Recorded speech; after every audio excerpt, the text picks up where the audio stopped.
awesome. It was the funnest I've had at a protest in a long, long time. And I just want to say that I represent the recovering Catholics for the freedom of Palestine. Yeah. Yes, I've been a recovering Catholic for about 8 years now. I'm a proud recovering Catholic, but it's hard. It's very hard. And I teach my grandchildren. We don't play patty cake, we play free, free Palestine. So my daughter just says they're going to have a very interesting life, and they do.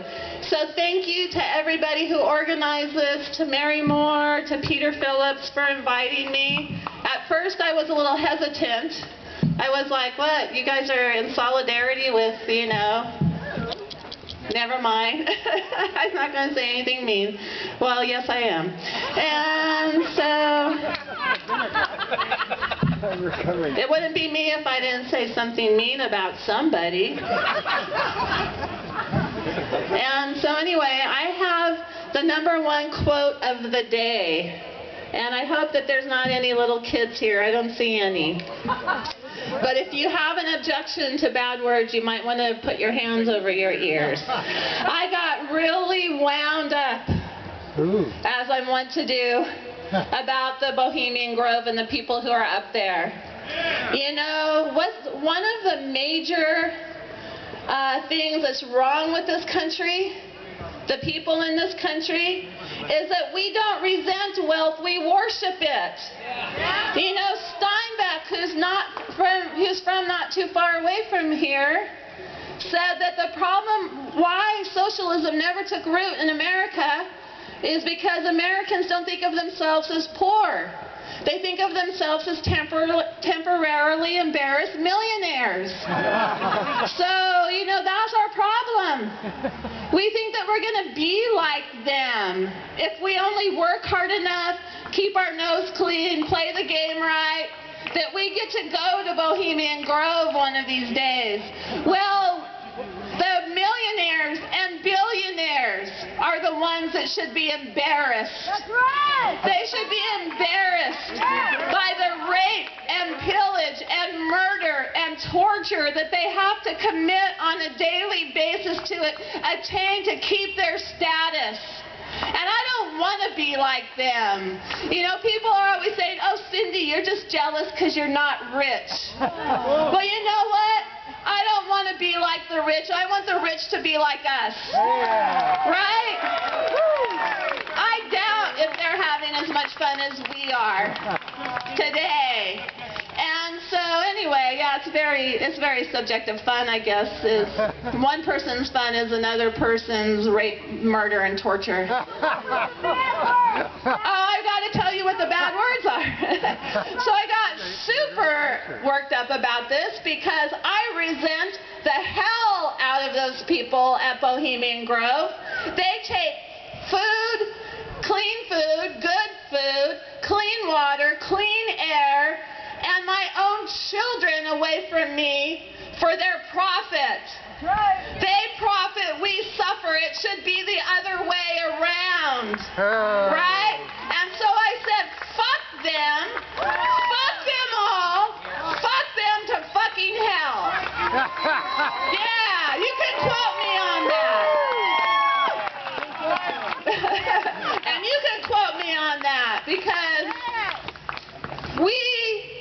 they're not going to be stopped. They won't stop themselves. They won't police themselves. We have to stop them. And it's not going to happen by campouts. I should know. I camped out in freaking Crawford, Texas for so long. If anybody says camp, I go into a coma. I'm not camping anymore. Our protests need to be more radical and more militant. Militantly non-violent. Right? We know where the violence comes from. It comes from the police state. Not from us. It comes from the counter-revolutionaries, not the revolutionaries. If they would just go and leave us alone, no problem. That's right. Right? Yes. So, what was I talking about? I just hate them! I hate them! I don't want to be like them. No, I'm not. I never will be like them. I'm not selling out. I'm not oppressing one other human being for my profit. And we need to constantly, I'm so glad Occupy put this in the discourse, this class warfare. And they're the ones that are waging it on us. Right on. And, you know, I love the sign. They only call it class warfare when we fight back, when the peasants fight back. Well, you know what? They're fighting back all over the world. We have to start fighting back here in the United States. They are turning us into a third world country. The chickens are literally coming home to roost. And I don't have to tell the Pomo who were here, that our black brothers and sisters, that this country didn't start being bad when George Bush became president. This region started being bad in fucking 1492 is when it started being bad. So we're part of the colonizers here on Pomo land, and I want to honor our brothers and sisters who are allowing us to use this land today. You know, we are colonizers of Native American land. So no, we didn't just become bad in 2000 or 2001 or 1913. You know, we're a colonial power that's been murderous from the start. And we have a wonderful chance to stop it today. We have a wonderful chance to put our bodies on the line and say, you know what, I'm doing this for my children and my grandchildren, but all the children of the world. Because they might not burn and eat babies up there, really. Not there.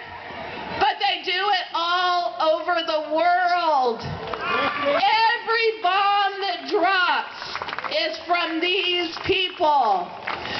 Every drone, every Hellfire missile, every torture site, every bad thing comes from people and people like them. And I can guarantee you, when those people get together, like for G20, G8, World Bank, World Trade Organization, anything, Bohemian Grove, they're up to no good. You know, they are up there planning more murder and misery for their profit. And the only reason it happens is because we are codependent with them. That situation has to stop. We have to tell our brothers and sisters they're not temporarily embarrassed millionaires, that there's a reason they're poor. The reason they're poor is the 1% eats up all of the wealth, resources, everything, to take it away from us and the rest of the world. I walked up there. Do you know what your tax dollars are paying for? Yeah. They're paying for security. There were so many cops up there. They have a command center with this big antenna thing and a satellite dish. I resent that. I resent having to, excuse me. Hold on, I have a really good thought. The cops should be protecting us and the rest of the world from them. Right? We should be protected from them. So, thank you all for being here. Just tell everybody in the United States. Tell everybody in the United States. You know that we are not in the middle class. Don't let the politicians say middle class. We are the working classes. We are the poor classes. We are the working poor classes. We are the revolutionaries, and we're proud of it. We're proud there's no shame in not being a rich person. There's shame in being wealthy. Yeah. So we have to reverse the trend. We have to have a more equitable distribution of the wealth and the resources in the world. And they know that there's more of us than there are of them. And that's why they have their police state to protect them. That's why they have their propaganda media to protect them. That's why they have their politicians to protect them. They're the fucking politicians. politicians. They're up there. So they have a support system, but we have the numbers. You know, how can one person be oppressive of 99 people? We need to, they know that there's more of us than there are. We need to know that. We need to not be afraid to stand up for our rights, our human rights that most people in the rest of the world have. I don't know what to say anymore, except, you know, let's get on with it. We need a new American revolution. We need a revolution this time for the 99%. Amen. Revolution.